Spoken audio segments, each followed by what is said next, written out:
Assalamualaikum warahmatullahi wabarakatuh. Bismillahirrahmanirrahim.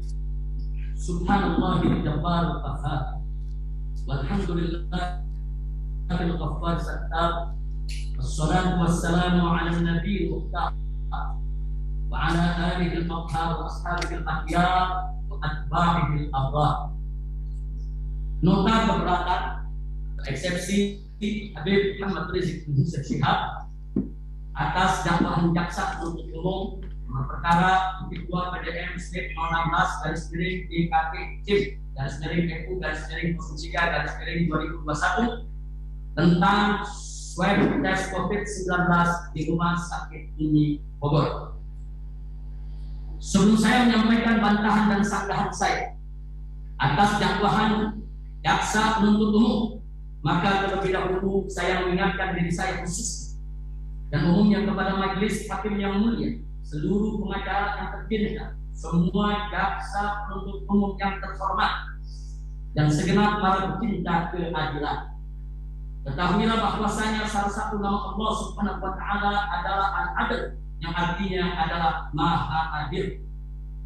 Allah Subhanahu wa Ta'ala yang Maha Adil memerintahkan segenap umat manusia untuk bersikap dan berbuat adil serta selalu menegakkan keadilan sebagaimana termaktub dalam kitab suci Al-Qur'an Karim. Pertama, dalam surat An-Nahl ayat 90, Allah Subhanahu wa Ta'ala qala innallaha ya'muru bil 'adli wal ihsan. Sesungguhnya Allah memerintahkan berlaku adil dan berbuat kebajikan. Kedua, surat An-Nisa ayat 58. Allah Ta'ala wa idza hakamtum bainan nas an tahkumu bil 'adl. Dan apabila kalian menetapkan hukum di antara manusia, maka tetapkanlah hukum dengan adil. Yang ketiga, surat Al-Maidah ayat 8. Allah Ta'ala ya ayyuhalladzina amanu kunu qawwamina lillahi syuhada'a bil qist wa la yajrimannakum sana'anu qaumin 'ala alla ta'dilu i'dilu wa aqrabu lit-taqwa wattaqullah. Di mana dalam ayat ini Allah menyatakan, hai orang-orang yang beriman, jadilah kalian orang-orang yang menegakkan kebenaran karena Allah, menjadi saksi-saksi dengan adil, dan janganlah sekali-kali kebencianmu terhadap suatu hal mendorong kamu untuk berlaku tidak adil.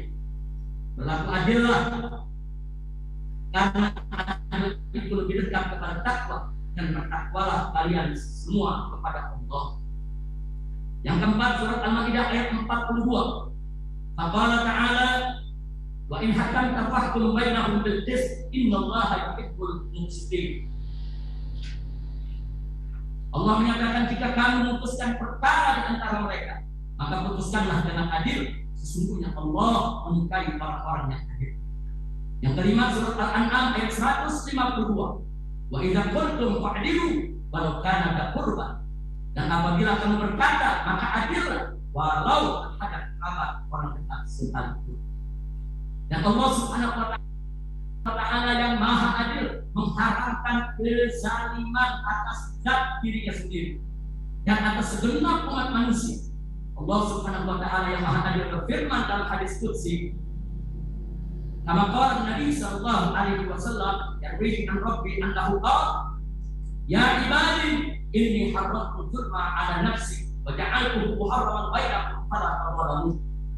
Artinya, wahai hambaku, kata Allah, sesungguhnya aku haramkan kezaliman atas diriku dan aku menjadikannya sebagai sesuatu yang haram di antara kalian. Karenanya janganlah kalian saling menzalimi.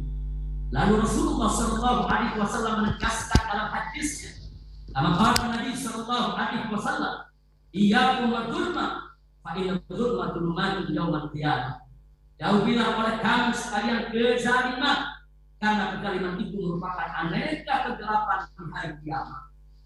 Majelis hakim yang mulia, dalam suatu peristiwa, tatkala ada seorang wanita Quraisy mencuri yang divonis potong tangan oleh Rasulullah SAW sesuai dengan hukum Allah Subhanahu wa Ta'ala, maka sejumlah pemuka Quraisy mengutus orang yang dicinta Nabi Sallallahu Alaihi Wasallam, yaitu sahabat yang bernama Usamah bin Zaid bin Haritsah radhiyallahu taala anhu, untuk menemui Nabi Shallallahu Alaihi Wasallam dan memohon dispensasi hukum agar wanita Quraisy sang pencuri tersebut tidak dipotong tangan.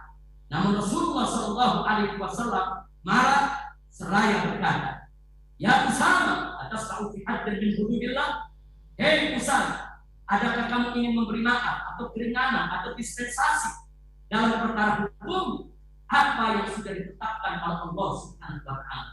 Kemudian Rasulullah Shallallahu Alaihi Wasallam mengumpulkan para sahabatnya radhiyallahu anhum dan beliau bersabda di hadapan para sahabat berkaitan dengan kejadian tadi, di mana beliau mengatakan bahwa Nabi Shallallahu Alaihi Wasallam, "Inna ma halaka man kana qablahu idza sarqa fihi syarif tarakuhu wa idza sarqa fihi mudha'if yuqamu alaihi al-had wa inallah in kana Fatimah bintu Muhammadin sarqa laqattu yadaha." Yang artinya Nabi mengatakan di hadapan para sahabat, sesungguhnya telah binasa umat sebelum kamu lantaran jika di tengah mereka ada seorang yang dianggap mulia terhormat mencuri lalu dia. Tapi jika ada di tengah mereka seorang lemah, wong cilik, rakyat biasa mencuri, maka ditegakkan atas hukum. Kemudian Nabi bersumpah, demi Allah, jika Fatimah putri Muhammad mencuri, niscaya pasti aku akan potong tangannya. Dari hadis sahih ini kita mendapat pelajaran sangat berharga, antara lain satu, betapa pentingnya menegakkan keadilan. Dua, bahwa ketidakadilan hanya akan membawa.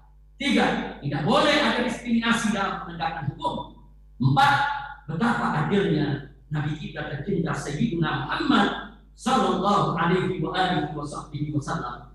Lima, betapa agungnya dan mulianya kedudukan Sayyidah Fatimah radhiyallahu taala anha, sehingga dijadikan contoh utama oleh Nabi alaihi salatu wassalam untuk memberi pesan bahwasanya jangankan wanita Quraisy yang dianggap terhormat, bahkan Fatimah Az-Zahra sekalipun, semulia-mulianya wanita, pemimpin wanita semesta alam, kecintaan dan jantung hati Nabi Muhammad Sallallahu Alaihi Wasallam. Namun kalau salah tetap harus dihukum. Jadi jelas, justice for all, keadilan untuk semua manusia, siapapun manusianya tanpa memandang agama, suku, golongan, budaya, semua manusia wajib diperlakukan dengan adil. Karenanya saya serukan kepada semua yang mengikuti dan menyaksikan sidang pengadilan ini, termasuk majelis hakim yang mulia yang kami hormati, seluruh pengacara saya tercinta, semua jaksa penuntut umum terhormat, dan segenap para pecinta keadilan. Ayo tegakkan keadilan dan lawan kezaliman. Ingat, hari ini kita kumpul di pengadilan dunia, esok kita akan kumpul di pengadilan akhirat. Siapa ada di dunia, selamat dunia.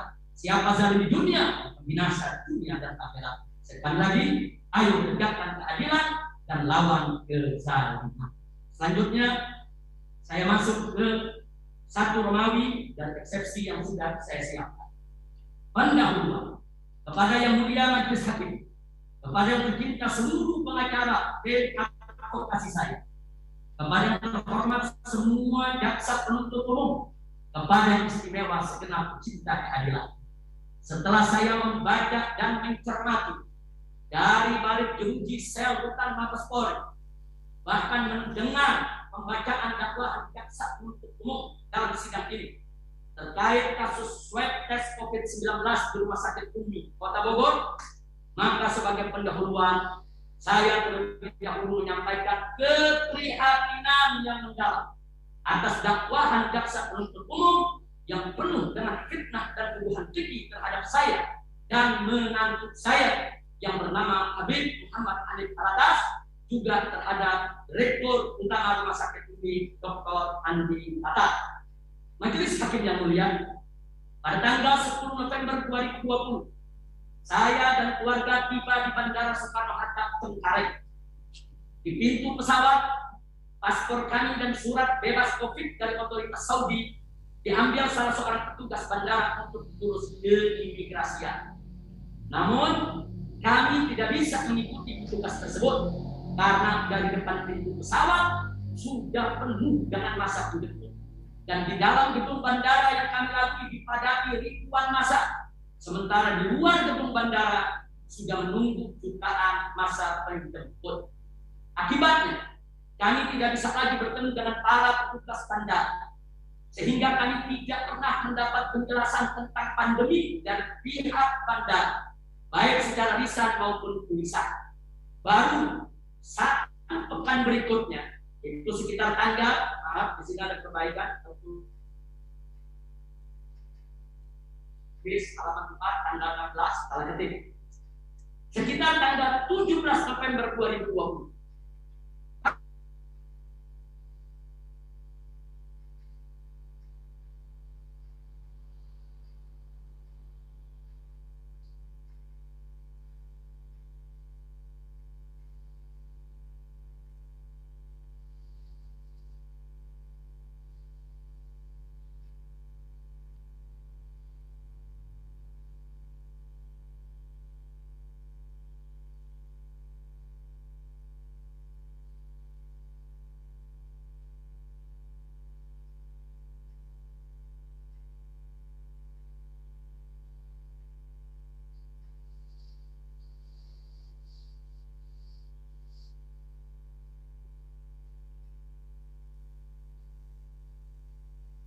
Namun sangat disesalkan, Bima Arya, Wali Kota Bogor, sekaligus Ketua Satgas Covid Kota Bogor, langsung keluar di berbagai media sehingga menimbulkan kehebohan dan sangat mengganggu proses perawatan saya di Rumah Sakit Umi, sekaligus mengganggu ketenangan Rumah Sakit Umi.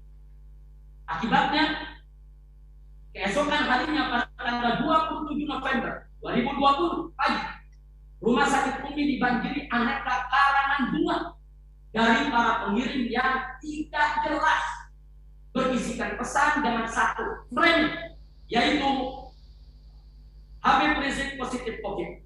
Padahal siang hari itu saya baru menjalankan tes PCR COVID yang hasilnya ialah lebih akurat daripada tes swab antigen. Lagi pula saat itu tes swab antigen belum diputuskan oleh pemerintah sebagai standar akurat tes COVID. Jadi majelis hakim, karangan bunga itu bukan bunga untuk menunjukkan duka karena saya sakit atau doa, tidak. Tapi itu karangan bunga teror dari pihak yang tidak jelas, yang dia ingin membentuk framing di masyarakat untuk membuat heboh bahwa Habib Rizik adalah terkena positif COVID. Bahkan keluar Bima Arya di berbagai media juga lebih mendorong munculnya berita-berita hoax di medsos tentang kondisi saya. Berbagai berita hoax menyerang saya dalam framing Habib Rizik kritis akibat COVID, Habib Rizik sekarat diserang COVID, bahkan ada yang membuat berita Habib Rizik mati gara-gara COVID. Jadi ini semua gara-gara keluar yaitu Wali Kota Bogor di media sehingga mengganggu perawatan saya. Padahal kami sudah menyembunyikan yaitu perawatan tersebut. Nah, kemudian pada sore hari yang sama, tadi saya sebutkan tanggal 27 November. Saudara, bunga-bunga itu berdatangan pada hari yang sama. Di tanggal 27 itu, Bima Arya kembali keluar di berbagai media akan memaksa saya menjalani tes PCR COVID. Tapi saya tolak. Kenapa? Karena siang hari itu saya sudah mengikuti tes PCR COVID dengan tim Mercy. Jadi tidak mungkin siang hari saya mengikuti tes PCR COVID, kemudian sore harinya Bima Arya ingin memaksa saya tes PCR COVID sekali lagi. Saya tolak bukan karena saya tidak mau dites, tapi karena saya sudah menjalankan tes dengan tim yang berpengalaman secara nasional dan internasional yang berhasil mendirikan Rumah Sakit Indonesia di Gaza, Palestina, yaitu dari tim Mercy. Yang memang sejak awal kepulangan saya dari kota suci Makkah sudah dengan setia melakukan pendampingan dan pemeriksaan kesehatan saya dan keluarga. Lalu pada tanggal 28 November 2020, saya memohon izin ke Rumah Sakit Umi untuk pulang dan melanjutkan perawatan di rumah dengan pertimbangan satu, berdasarkan hasil tes laboratorium bahwa kondisi saya semakin hari semakin baik dari sejak masuk ke Rumah Sakit Umi. Dua, adanya teror dan intimidasi dari Bima Arya yang terus-menerus mengganggu sehingga sangat mengganggu perawatan saya sekaligus merusak ketenangan Rumah Sakit Umi. Tiga, saya punya tim medis pribadi dari tim Mercy yang akan merawat saya di rumah, mengawasi jalannya isolasi mandiri sesuai dengan aturan kesehatan. Sebelum saya keluar dari rumah sakit Umi, ada dua hal yang saya lakukan. Satu, saya membuat surat pernyataan melarang mempublikasikan hasil tes laboratorium maupun hasil tes swab maupun hasil tes PCR tanpa izin saya. Jadi saya bukan melarang orang bertanya tentang hasil tes saya, tapi saya melarang pihak rumah sakit atau dokter untuk mengumumkan tanpa izin saya, kecuali dengan izin saya.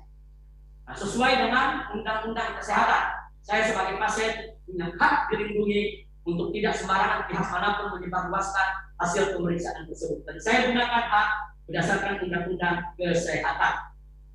Dua, saya membuat rekaman testimoni untuk rumah sakit Umi sebagai tanda terima kasih saya atas kerja keras para tenaga medis rumah sakit Umi dalam perawatan saya, sehingga saya merasa sehat walafiat. Karena saat itu saya merasa saya tidak sesak, saya tidak batuk, kemudian saya bisa sholat, saya bisa makan tanpa tantangan. Saya merasa sudah sehat walafiat.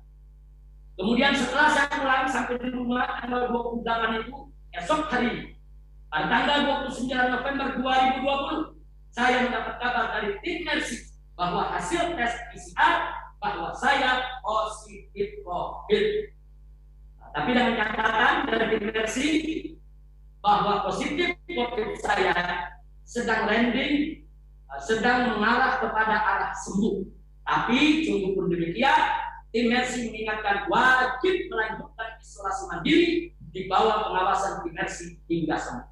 Dan saya melanjutkan isolasi di bawah pengawasan tim medis yang sangat berpengalaman. Saya tidak kembali ke rumah sakit karena dirongrong terus oleh wali kota, diganggu, sehingga kita merasa ada intimidasi, ada teror. Saya nggak paham kenapa saya berobat sendiri dengan biaya sendiri, tapi diteror. Saya nggak ngerti.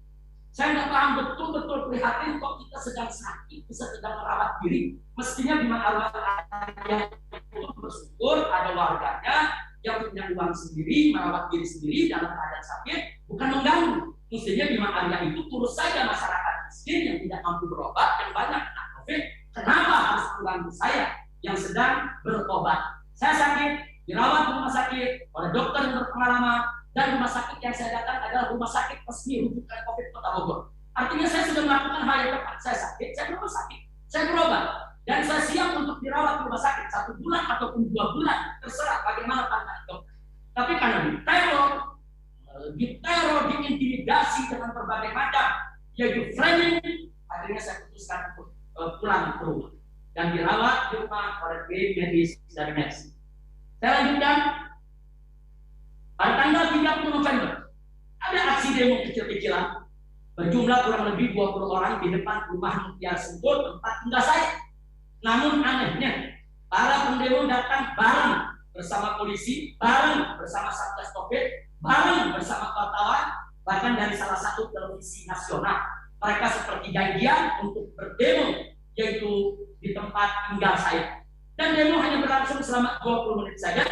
Setelah itu para pendemo pulang menuju Palu karena memang mereka bukan warga setempat.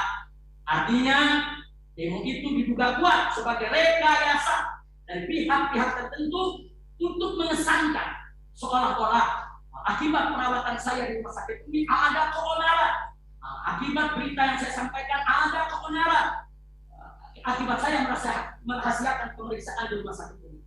Padahal mereka yang keluar-keluar sendiri, ribut sendiri, serta heboh sendiri. Bahkan saya mau sampaikan, kalaupun ada keonaran, bukan saya yang membuat keonaran, tapi wali kota Bogor yang bukan berinisiatif untuk menemui saya di ruang perawatan, yang tidak pernah berinisiatif untuk menemui saya, langsung tanya apa hasil dari tesnya. Wali kota Bogor tidak pernah menggunakan wewenangnya.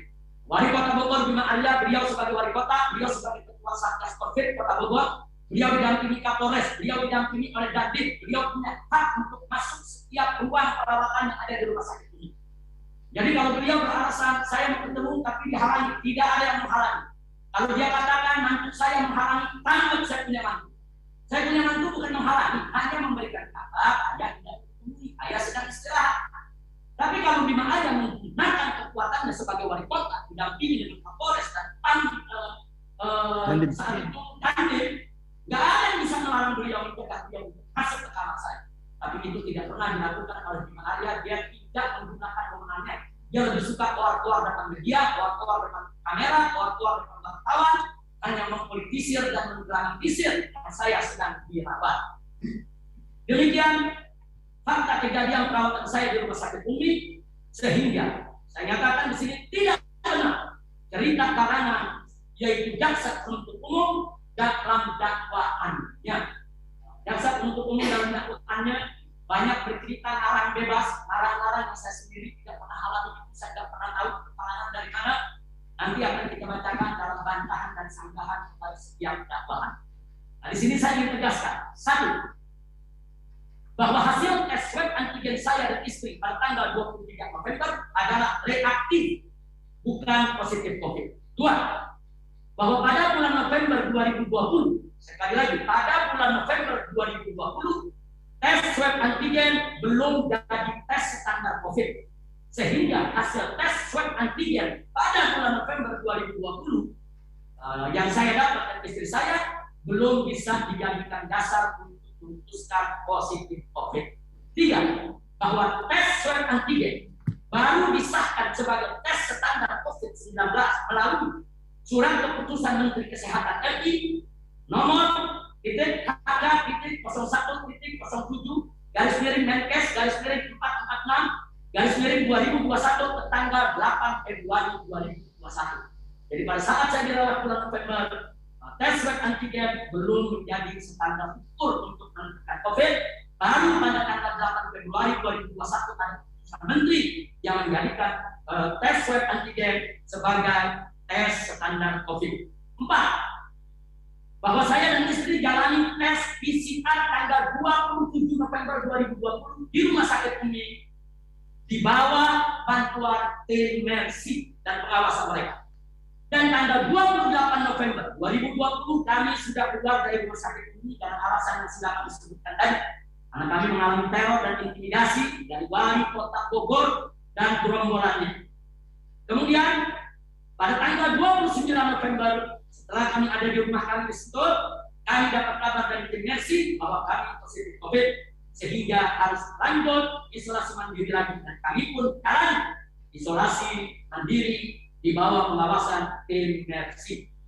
Jadi saya sampaikan di sini, Majelis Hakim yang mulia, dari tanggal 17 November kami sudah melaksanakan isolasi mandiri setelah dapat keterangan dari imigrasian. Kemudian kami dirawat di rumah sakit. Setelah itu keluar dari rumah sakit, kami lanjut lagi isolasi. Jadi kami masih tetap dalam proses isolasi mandiri, tidak bertemu orang. Bahkan cucu saya sendiri, walaupun serumah, tidak boleh bertemu dengan saya. Kita pisahkan, betul-betul tidak bisa. Semua, saya punya cucu, saya punya anak, tidak boleh bertemu dengan saya. 5. Bahwa pernyataan mantu saya, Habib Muhammad Hanif Al-Attas, pada tanggal 25 November 2020, dan pernyataan Direktur Utama Rumah Sakit Umi pada tanggal 26 November 2020, serta pernyataan saya pada tanggal 28 November 2020, pernyataan ini semua terungkap dalam video, semua ini ada dalam berita, bahwa saya baik-baik saja adalah bukan kebohongan untuk menang, sebagaimana difitnahkan oleh jaksa penuntut umum. Pada saat mantu saya mengatakan saya baik-baik saja, pada saat Direktur Umi mengatakan saya baik-baik saja, pada saat saya mengatakan saya baik-baik saja, kami tidak sedang melakukan kebohongan untuk melakukan kebenaran. Akan tetapi yang kami sampaikan adalah berita benar sesuai dengan dohir yang saya rasakan dan sesuai hasil pemeriksaan rutin setiap hari. Setiap pagi kami diambil darah, setiap pagi kami diperiksa jantung, setiap pagi diperiksa yaitu gula darah kami. Setiap pagi suster datang terus memeriksa kami. Ada pemeriksaan rutin sehingga tiap hari kita bisa lihat perkembangan bahwa kondisi kita semakin baik. Dan saya rasa juga kan bahwa saya makin segar, saya makin enak, saya makin sehat. Makanya saya katakan kami baik-baik saja. Jadi di sini saya katakan sekali lagi bahwa pernyataan kami saya baik-baik saja adalah bukan kebohongan benar, akan tetapi berita benar sesuai dengan dohir yang saya rasakan dan sesuai hasil pemeriksaan rutin setiap hari di Rumah Sakit Umi, di mana semakin hari semakin baik dan segar. Lagi pula saat itu belum ada hasil tes PCR, sehingga belum ada satu pihak pun yang bisa memvonis kami positif COVID. Jadi saya di rumah sakit sampai tanggal 28. Saya baru tahu tes COVID hasilnya tanggal 29. Kita sudah pulang ke rumah. Artinya selama kami di rumah sakit, manakala saat kami memberikan pernyataan, belum ada putusan kalau kami menderita positif COVID. Maaf majelis hakim yang mulia, di halaman 6 ini yang dipegang oleh majelis hakim hanya ada 5 poin, tapi di pembaruan kami ada 10 poin. Nanti insya Allah besok pagi para penasehat hukum akan membawakan yang lengkap berikut soft copy, nya untuk disampaikan ke majelis hakim yang mulia. Insya Allah malam ini disiapkan agar besok pagi bisa diserahkan dengan perbaikan. Terima kasih majelis hakim. Senin. Hari Senin. Ya, kita mohon izin nanti sama selesai. Baik, kita lanjutkan poin ke-6. Bahwa andai pun, sekarang saya pakai pengandaian, bahwa andai pun, saya garis bawahi, andai pun berarti belum terjadi. Bahwa andai pun saya di rumah sakit ini sudah positif COVID, lalu saya rahasiakan untuk menenangkan kerabat dan sahabat, maka itu pun bukan kebohongan. Sesuai amanat Presiden Jokowi di awal pandemi, rekamannya beredar luas bahwa nama-nama pasien COVID harus dirahasiakan. Itu amanat yang diucapkan oleh Bapak Presiden Jokowi di awal pandemi. Siapapun masyarakat yang terkena COVID, nama-namanya harus dirahasiakan. Tidak boleh diumumkan tanpa izin pasien yang bersangkutan. Dan saya pegang betul akan disampaikan oleh Bapak Presiden dalam soal ini. Nah kemudian, kalau Bapak Presiden sudah mengamanatkan pasien COVID harus dirahasiakan, lalu kenapa justru saya dipaksa untuk mengaku COVID? Padahal saat saya dirawat saya belum COVID. Andai kata pun sudah COVID, tidak boleh dipaksa untuk mengumumkan. Dilindungi oleh undang-undang kesehatan. Nah kemudian lagi pula, andai pun saya positif COVID, maka justru saya sedang berobat dan sekaligus menjalankan isolasi yang dibantu rumah sakit, dibantu dokter, dibantu perawat, dibantu tim nursing, bukan sedang jalan-jalan di tengah pasar, bukan sedang jalan-jalan di tengah kerumunan. Andai kata pun saya COVID, mestinya dihargai sedang berobat, lagi berobat, saya diikuti petunjuk dokter. Kalau dokter katakan saya nggak boleh pulang 2 tahun, saya nggak bakal pulang 2 tahun untuk penyembuhan. Saya akan ikuti semua arahan dokter yang ada. Karena saya tahu dokter-dokter di rumah sakit ini adalah dokter-dokter yang berdedikasi. Kemudian saya lanjutkan sekali lagi di sini bahwa artinya saya sakit dan saya berobat itu sudah benar. Itu sudah benar jalan yang saya ambil. Akan tetapi dengan sangat menyesal jalan yang saya ambil tersebut justru mendapat teror dan intimidasi dari seorang wali kota Bogor yang sekaligus merupakan ketua Satgas COVID. Kemudian yang ketujuh, saya sampaikan di sini. Jadi dakwahan jaksa penuntut umum yang memfitnah dan menuduh bahwa perawatan saya di rumah sakit umum dan tes swab COVID-19 di rumah sakit tersebut telah menyebabkan kebenaran adalah tidak benar. Justru yang memimpin kebenaran adalah koar wali kota Bogor sekaligus ketua Satgas COVID Kota Bogor Bima Arya. Itulah sebabnya Bima Arya didemo oleh Aliansi Mahasiswa Bogor karena intervensi perawatan saya sebagai pasien di rumah sakit umum. Adapun adanya demo segelintir orang ke tempat tinggal saya di Sentul, itu hanya bagian daripada rekayasa.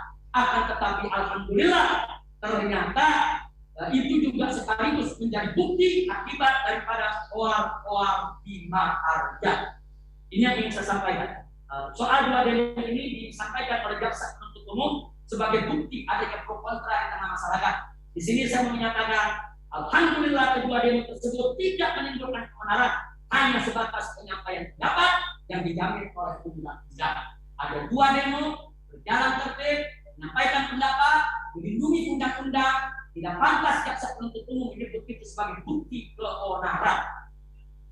Yang ke-8, Bima Arya menuduh saya menghalang-halangi petugas yang kemudian itu diaminkan oleh jaksa penuntut umum. Saya dituduh menghalang-halangi petugas. Maka itu saya nyatakan